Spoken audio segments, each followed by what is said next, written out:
Même si les informations autour de nous ne sont pas très optimistes, ce qui est important, c'est de passer à l'acte. Être philanthrope, c'est une manière très simple de soutenir une cause d'intérêt général. Je suis Isabelle Suzini, directrice du 1% for the Planet ou 1% pour la planète France. Mon cheval de bataille, c'est de convaincre les entreprises de devenir philanthropes pour la cause environnementale.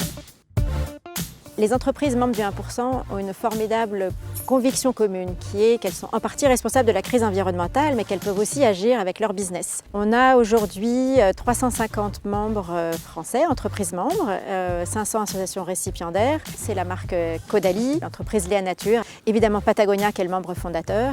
C'est une philanthropie générée annuellement de 6 millions d'euros qui sont reversés donc, à des projets de protection de l'environnement très concrets et impactants. J'ai commencé ma carrière de manière assez classique dans du marketing agroalimentaire en Scandinavie et ma prise de conscience par rapport à un engagement environnemental qui n'était pas forcément évident en sortant d'une école de commerce, je l'ai eu en faisant un voyage autour du monde juste après mes études. La proximité avec la nature et avec un milieu très simple et juste extrêmement beau m'a fait vraiment prendre conscience de la nécessité de m'investir personnellement pour leur protection.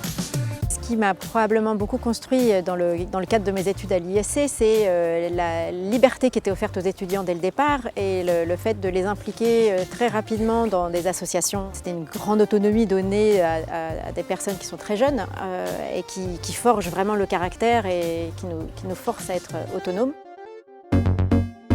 Quand on a de très fortes convictions et qu'on a la chance de pouvoir travailler dans ces convictions-là et dans la défense de l'intérêt général, c'est juste extraordinaire. C'est un moteur au quotidien qui est fabuleux. Et c'est ce que je souhaite à tout le monde, c'est de trouver du sens dans son travail au quotidien.